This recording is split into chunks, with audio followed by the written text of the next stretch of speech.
Sahana vavatu Sahana bhunaktu Sahaviryam karavavahai Tejasvinavadhitamastu Ma vidvishavahai Om Shanti Shanti Shanti. May the Lord protect us. May He nourish us. May we acquire the capacity to study and understand the scriptures. May our study be brilliant and may we not cavil at each other. Om, peace, peace, peace unto us. Dear brothers and sisters, loving Sai to all of you. We welcome everyone to the Sri Sathya Sai Baba Center of Arcadia. Now we are doing the study circle on Gita Vahini, and we are continue on chapter 13. And the soft copy, you got it, it is page 60. And if it is the hard copy, the version I have, it is page 121. And we'll start on the last paragraph of the page, where it says this is the height which the jnani reaches. As I said, we always believe in Shravana, Manana, Nididhyasana, recapitulate for the sake of continuity. Particularly in the scriptures, the more you reflect, more study. That is why it is not like a novel, one time you see throw away. That is why it's called Parayana. Bhagavata, they do Parayana, Saptaham for 1 week, and Shidi Satcharita, whatever it is, you go on. The more you read that many times, you get more insight. That is why it is important. This is not one-time study.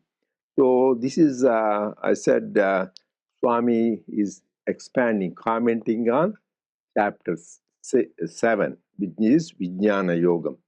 And there we talked about main few recollecting points. Number one, he says there are billions of people.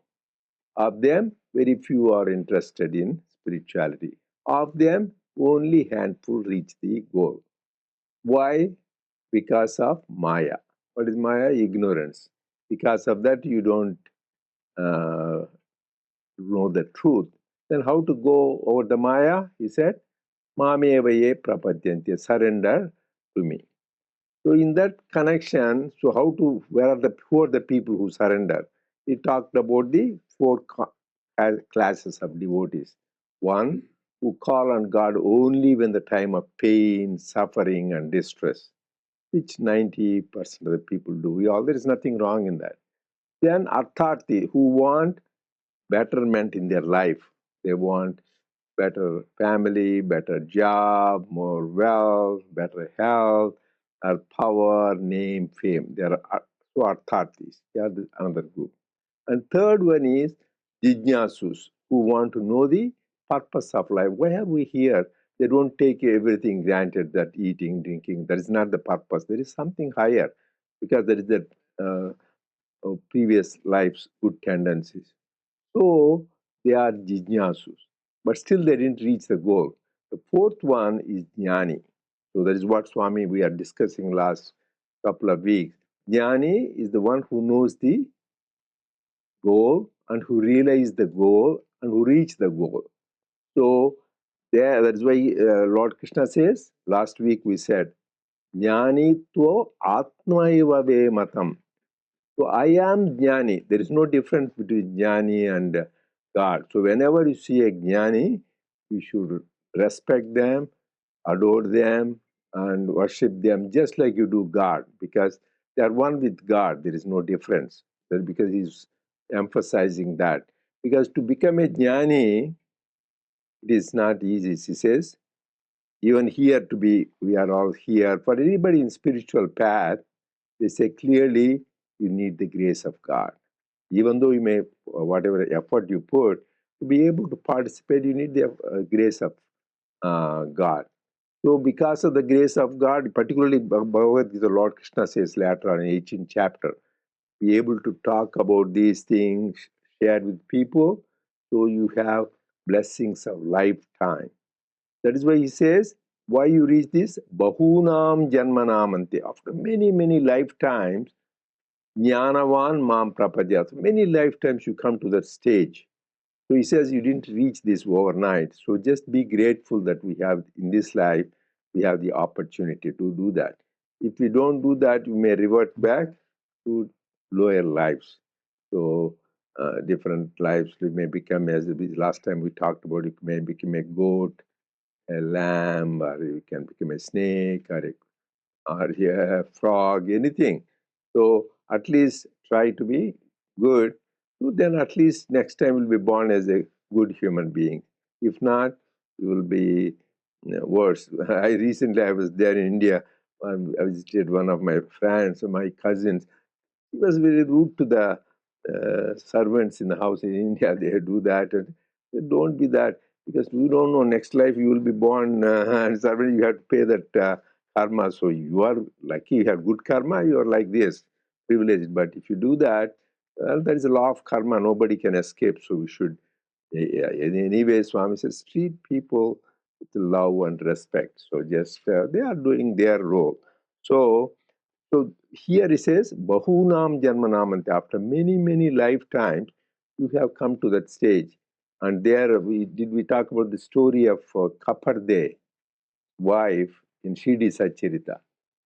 So this Kaparde's wife, so everybody brings prasadam, even for Swami people bring prasadam. But for her, Swami goes and right away grabs her prasadam. People were wondering why you are partial to her.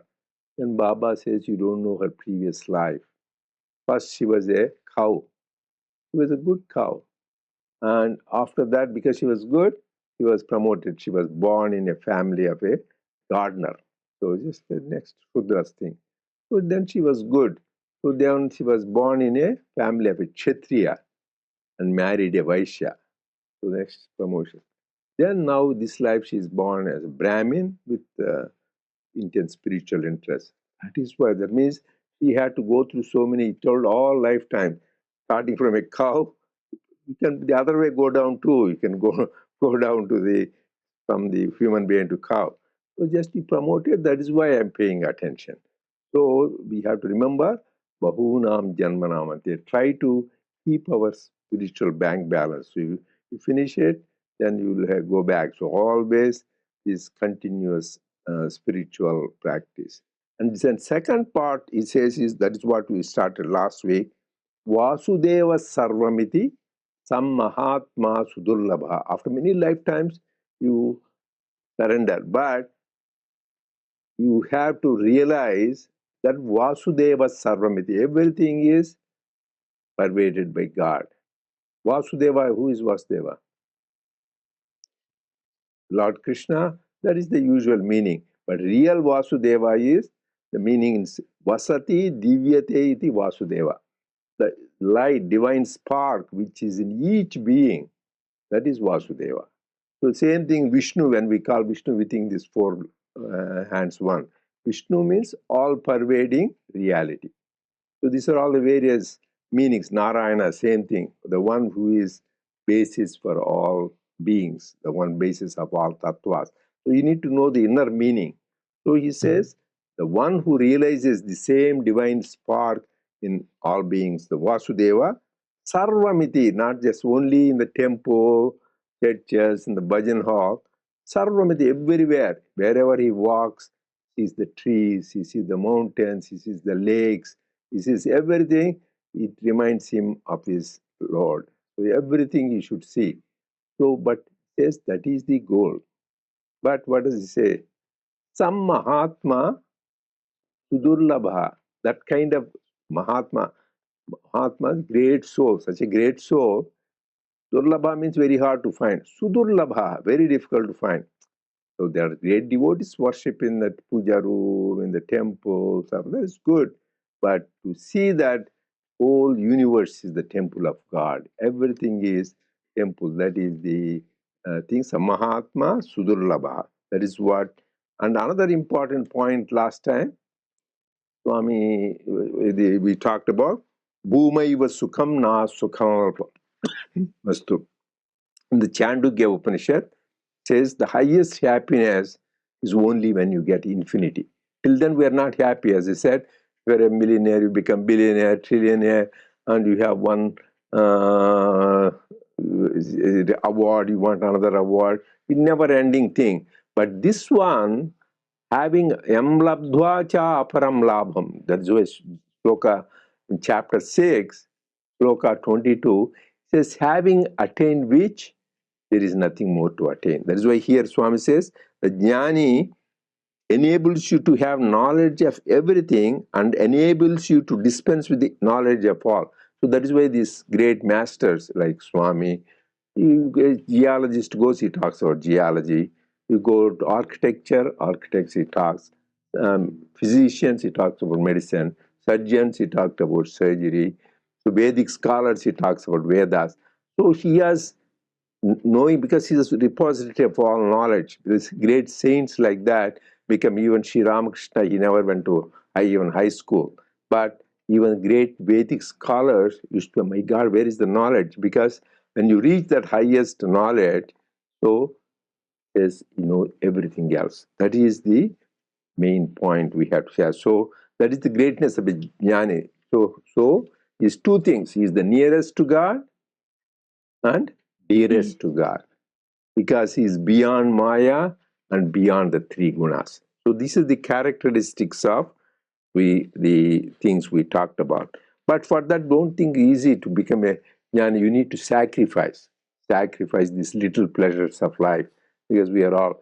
I remember one story once Swami said, when Swami Vivekananda, after return from United States and a successful tour, when he was in Bengal, he had a big reception. So one of the very wealthy man's industrialists came and fell down at the feet of Swami Vivekananda.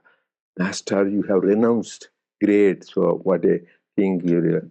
No. You renounced more than me, because I renounced little things to get this the highest thing, but which there's nothing more you get. But you renounce the highest for the sake of the world. So you renounce more. So whatever you renounce more in life, you give little pleasures to get the degree. So he renounced the highest. So I have to salute just to give him a lesson. So whatever we give up for the sake of God is no sacrifice at all. That is the greatest privilege. Okay, now we can continue on page 121 of the thing, and page 60 we have in the soft copy. Sairam.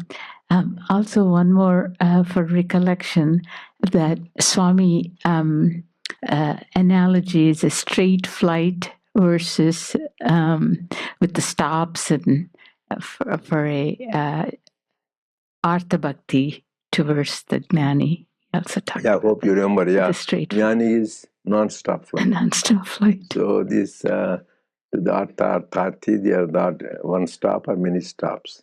So that is the thing we want, non-stop straight flight.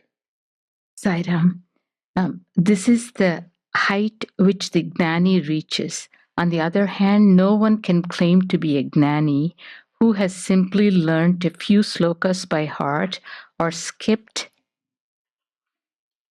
through a few books or ascended platforms with the 10 others and lectured for hours in the full pride of scholarship, reeling off ponderous sentences like a magician with his ball of thread, pouring out what has earlier been swallowed. We have large numbers of such self-styled gnanis going about now. Their dress is ochre, but their hearts are ogre. Well, how can stones shine as gems? All stones are not precious stones. Who will assess a stone as equal to a gem? Only fools will be so misled, for they know either the one nor the other. Krishna declared the king of mantras, Vaasudevah Ashram. God is Vasudeva Sarvam. Vaasudeva Sarvam. The same one. Okay. Vaasudevah Sarvam. God is all this. In the Gita, just to counteract with the pseudo-gnanis, whose emergence he anticipated. That one mantra is sufficient to save all mankind. That is his indirect gift. Consider it as such and concentrate on it and its meaning. That is the highest good. That is the highest goal.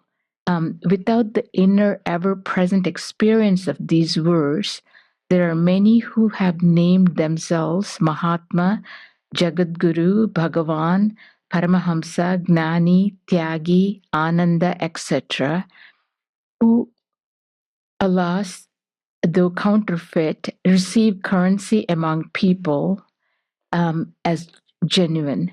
No one conferred these titles on them. They were selected and assumed by their present owners, worn as plumage to catch the people's eye. They're not genuine, so the glamorous two wears out soon enough. The exterior is sannyasa, asceticism, but the interior is atyasa, too full of desires. Outwardly, the form is yoga, but inwardly they suffer from roga, the disease. Their names all speak of Ananda, but they roam around in the alleys. Their words are honey, their acts are spoony and of ten zani. Often Jani. I think they split. This Kasturi uses all this one. Go ahead. A householder who is immersed in the daily duties of his stage of life is far better spiritually than these dressed up specimens of tyaga, detachment, surrender, and yoga. The chief reason for the decline of the culture of India, of its ancient way of life, and its moral rectitude is this: the evil perpetrated by such fakes. Faith in God has declined for the same reason. They advise tyaga, renunciation, and aspire for bhoga, luxury. They glorify morality and operate through hatred. This behavior cuts at the very root of sannyasa. They inevitably rush towards doom. Where words and deeds are not coordinated, there is no trace of truth. We can stop there. Yeah. We read quite a bit.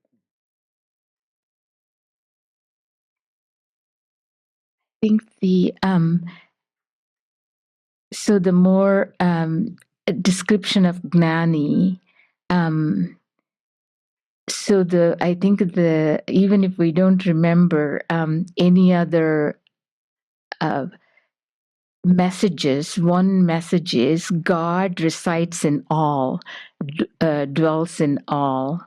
That's the powerful message. And then Swami talks so much about pseudo-gnanis. And the thing it really kind of not surprised, but really I wonder. So even Lord Krishna's time looks like there are some of these fake gnanis that portrayed. So that's so described into this. And Swami talked about. But one thing I really like about here, Swami really highlights as a householder, you could actually achieve that real purity and concentration towards the main goal, rather than just not wearing the orange robes and to be act as a sannyasi. So everybody let the take home message. Most important mantra is, Swami says Maha Mantra. He said it's king of mantras. He is Vaasudevah Sarvamidam. So just say it is king of mantras. Each time Swami emphasizes, one time he says, Devudu Nadu, God is 5-letter mantra, that is a great mantra. So each time he emphasizes point, Vaasudevah Sarvamidam. So everything is pervaded by God. And this is reflected in many places in the scriptures. In the Ishavasya Upanishad, it said, Ishavasya Midam Sarvam. Everything is divine. And another thing is Sarvam Kalvidam Brahma. So these are the various things, same message. Whether you say Vasudeva Sarvamidam, Ishavasya Madam Sarvam, Sarvam Kalvidam Brahma. These are all important to say that everything is divine, because we always think this is divine, this is not divine. So try to see, this goes on emphasizing. But Swami says, easy to say, we read the scriptures, memorize, but these are all, Swami says, platform heroes, practical zeros. So you need to have practice, that is the most important. That's why Swami plays with the words. Everybody has kashaya, kashaya is the akar row. Kashayam inside. Kashayam is a very bitter concoction. So it is, so outside they put that, but they have inside is, and he says, there's sannyasa, but atyasa. Sannyasa means should give up everything, but atyasa, they have too many desires. They want to, Swami used to scold. One time he had a conference of Sadhu Parishad in Prashanti, and he said, scolded all of them. You go after these people, Pada Puja, they do collect $100, $1,000. You just try to build up the ashram. So just you are just after again building up your ashrams and for name, fame. So that means the whole purpose why you have come is gone. That is why Swami emphasizes, if you are a fake sannyasi like that, but let me tell you, that is the highest thing. If you can really become a genuinely engage itself, there are many people in, I know, in Ramakrishna order and all that, they engage itself, they give up. They have so much intense renunciation, vairagya, they give up and they really have sincere pursuit of God. That is great. But to be a fake sannyasi, you say something and be subject to these temptations. We read about it and see that that is sinful. It is better to be a householder, Swami said. And he gave the example of Janaka. King Janaka is not only a householder, but he was a king, so many responsibilities. So he, Swami beautifully he wrote, everybody I recommend that 9 verses poem, Sathya Dharma Shanti Premalato Mi Nitya Jivana Yatra Saginchu. So lead your life based on Satya Dharma Shanti Prema. There he says one thing about Janaka. He says, Bhakti Toda Bhagavantuni Toluchuchu నిత్య జీవనము గడిపిన అట్టి జనకునకు రాజయోగము అందరాని మోక్షము లభించినది. The Janaka, the King Janaka, he did his daily chores, daily activities, but with God in their heart. So he got Raja Yogamu Andarani Moksham. The liberation is not easy to get.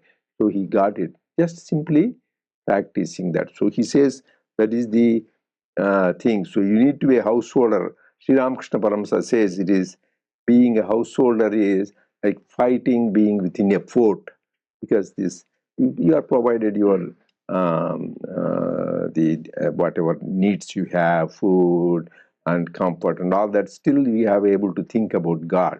So, but if you can renounce at one stage, though, sannyasa is one of the 4 stages ashramas in life according to our scriptures: brahmacharya, grihastha, vanaprastha, and finally sannyasa. Everybody, all the people, the last stage, they renounce everything and go. You saw even Pandavas, Mahaprasthana, they go. So that is the ultimate. But even you can lead the life. Swami says, head in the forest, hands in the society. How you lead the life, that is the very important thing. That is why he says, you should have tyaga, not bhoga.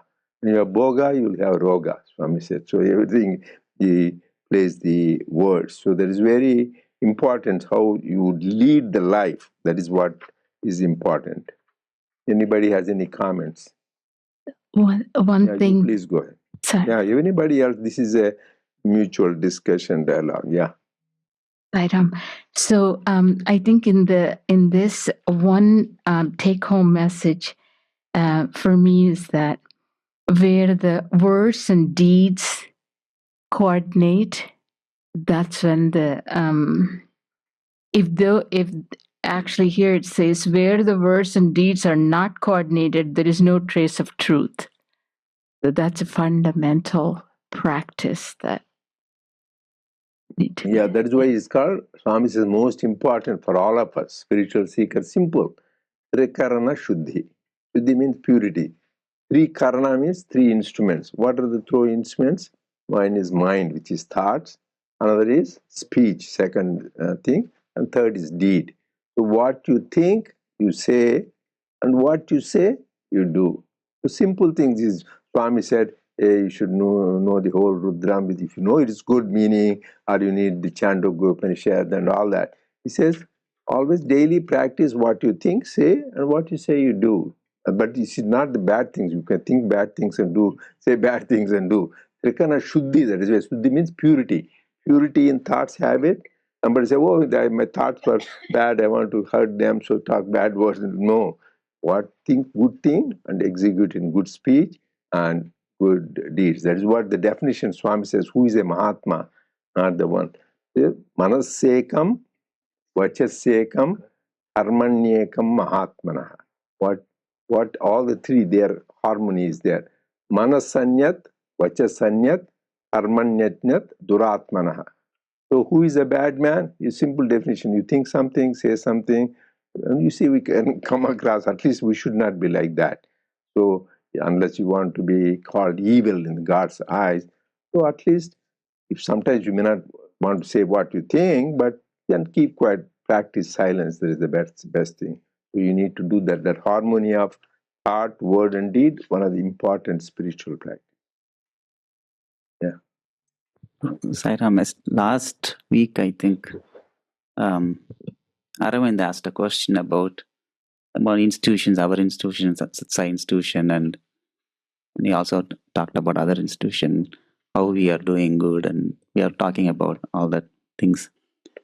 So I wanted to say, and then the thoughts were there, and so it seems like I have to share it here after this, because it's a important thing. What I wanted to share is, I never like to compare institutions, what we are doing and what other people are doing. And there's no need for that, number one. Actually speaking, there was a question I asked to Swami in the education conference. Usually it used to be a talk. And at that time, they said they had questions, and Swami wanted to say, okay, go on with the questions. And Swami was answering.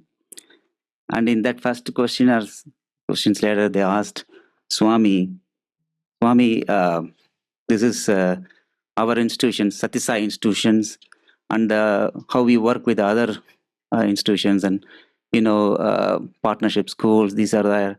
So how can we work or not? Kind of question was asked. So why this question was asked, and Swami was amazing the way that he started. He said, where are other institutions? That means there is no institution in the world which is not Swami's institution. So the way we have to understand, and here it is very clear, Vaasudevah Sarvam. That means we have to the plane of consciousness that Swami is everything, everywhere, ever. That is in his, whatever we saw him, we experienced him, we can immediately realize that that is what he is. But the same thing is, from our point of view, we always have these divisions, judgments. We great. Other people do this. The main thing to understand is Swami is God, and he is the head of all institutions. It is not Sathya Sai institutions named as Sathya Sai or other institutions. But Swami has given us, he himself tells that after that, he has given us the principles and how we have to follow, and he has given the instructions, of course. He has given so many discourses and vahinis. So practicing them is what makes us to be part of this organization. If we don't practice what is said, then we are still being part of the organization. Still, we are not part of the organization, because what Swami wants is we have to practice what he has said. Then automatically we will follow. There are so many people outside, they may not be following Swami's institutions, but they may be following Swami's instructions throughout. They are Satisai institution only. So we have, what we need to understand is very important is how I can, one discourse is enough. Just go inward. But now more and more I feel that we have to go inward, practice. We all practice, then Swami will consider as, hey, you are part of my institution.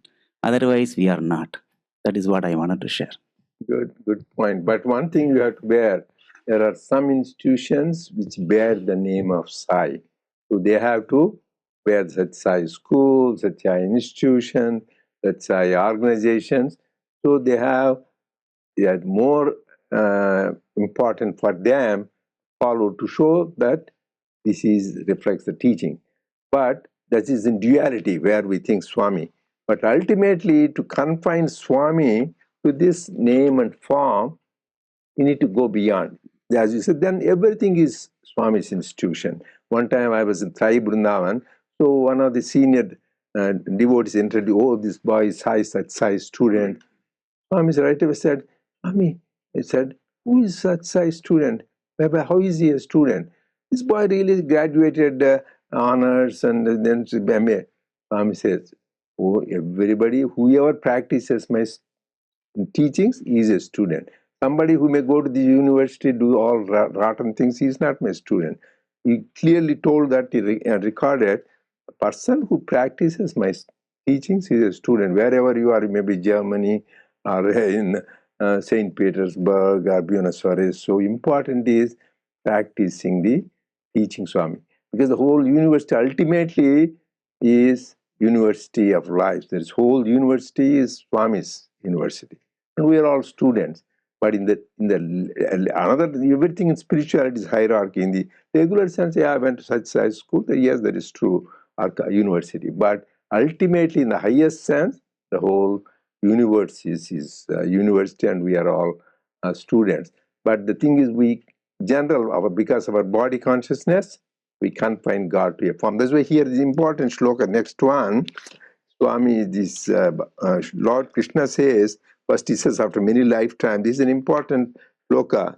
He says, Avyaktam, this because what he is telling, Avyaktam Vyaktimapanyam Manyante Mama Buddhayaha Parambhavam Majananto Mama Bhuta Maheshwaram. Avyaktam means unmanifest. You think it is Vyaktam. So they think, I am this body. Who? Abuddhaya, foolish people. Buddhi means you have Abuddhaya, they don't have Buddha. Swami, Lord Krishna is sending so categorically.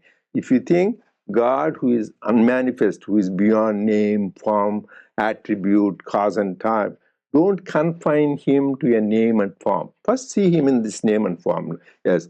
But then you should see him in all names and all forms. That's why beautifully always Swami said in his discourse in a lot of time, Sarvarupa Dharam Shantam, Sarvanama Dharam Shivam. That means is all names and all forms. Don't confine him to only this. Lord Krishna here that is what he is telling. Avyaktam Vyaktimapanyam Manyante Mam Abuddhaya. Abuddhaya means the ignorant people, foolish people think I am this body. Parambhavam Majananto Mama Vaya Manutam. They don't understand. I am the all-pervading reality. Avyayam Anuttamam. That means this body comes one time and leaves. It could be Sri Baba, 80 years, Swami, so 80. So he will leave, the body comes and goes, all avatars, Krishna, Rama. But his divine consciousness principle is all the time there. Avyayam Anuttamam. So it is very important. You remember, to really understand divinity, in the beginning, you see in a name and a form. You see in the temple, in a thing. And finally, wherever you go to a Buddhist monastery, or you go to a church, or a synagogue, or a mosque, even there you feel God's presence. And finally, not only in the temples of worship, but in every human being you see God.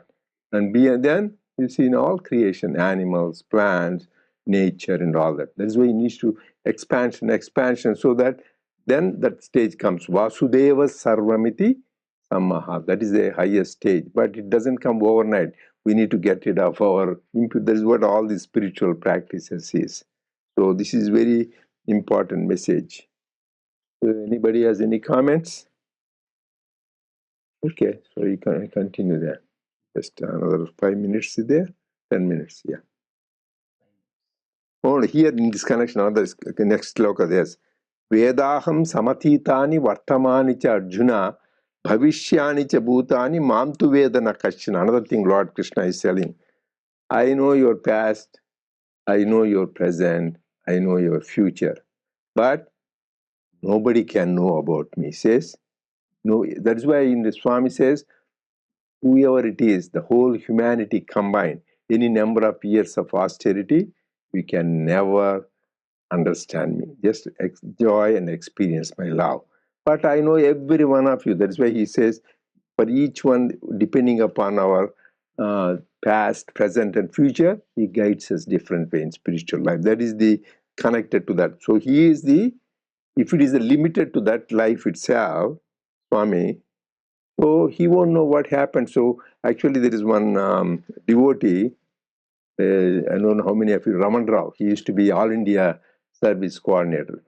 So his, I think, father or grandfather, they gave him a very talisman ring, and they lost. So it was very precious. That was many, even before, much before Swami was born, because this is it. So they were sad. Oh, I wish we have. Then when Swami was talking, suddenly, is this one you are looking for? Swami was not even born physical shape. He was not even there. So that means he was there before. So that is the thing you need to remember. So it's not that he's doing what this lifetime, even what happened. There are few other instances like that. That means he's there before, he is here. That's why we have this eternal companion. So he's always, he knows the past, present, future, and he is with us all the time. Not only humans, even the cats, animals, even the fish in the ocean. Actually, there was a nice story I was reading in Satyam Shivam Sundaram.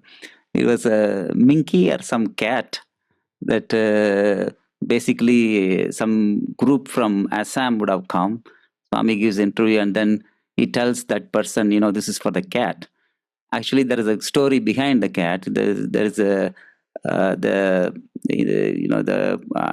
cat was taken by the one of the sisters, and she was giving food or something. Then the other sister was not happy at all, and then they beat. And then she didn't want to beat, and she was holding her and protecting her. But then one point, the cat took a fish and went. Took some food and went. Then the sister said, "See, this is the why do you have to protect that cat? See, this is what it does." And then she herself went and beat the bang the cat. Then it was almost like now there's nobody to protect. And then finally, then when they came to Prashant Nilayam and Swami said, "Give the cat," then she understood, okay, this is for the minky, a cat. That was a nice story. Then Swami always knows even for the cat what needs to be done. Yeah, she clearly said he's in all beings. Actually, in Shirdi Sathya, he showed me, he says, not only they give the dog the food, he says, I received that. There is one Tarkad, his wife, he goes to Shirdi, and she stays. Those days there is no accommodation. Even when we went 60 years ago, there was not much accommodation, food. That time she had to stay in somebody's house and then eat whatever they give. So she was eating, and then she put a chapati or roti. So there was a dog which was wagging the tail. She put it. So that is it. And next day or same day, so she goes to see Baba, and then she says, "Oh, you gave a nice roti. I was very happy. I'm full. I'm even belching." He says, "Baba, when did I give it to you? I'm just at the mercy of somebody else. How can I give?" No, whatever he gave the dog, he got it. So don't think I'm here only in this masjid. I'm there in all beings, whether it's dogs, cats, and he goes even to accept the ants and mosquitoes. So when you buy mosquito bites, you can't. We complain about this. Actually, there's a beautiful story. Kasturi, Professor Kasturi, he wrote Satyam Shivam Sundaram. He himself said, so those days in Prashant Nilayam, when we went there, that better, that a lot of mosquitoes were there. So that the mosquito bites is not pleasant. So sometimes you get all these blabs. So then this Kasturi told Swami, please let us get a mosquito curtain for you. He wanted, he was, Swami, let me get a mosquito curtain. So very selfish man. God, why are you selfish? You want prasadam from Swami? What about mosquitoes? They should also have prasadam. So that is the kindness. So everything, all beings, for us, we just do that and gone. That is a mosquito. But for him, they also should have prasadam. That is the divinity. That is the saints and avatars. They see in all everything, divinity. They allow that. Okay, good. So we'll continue next week.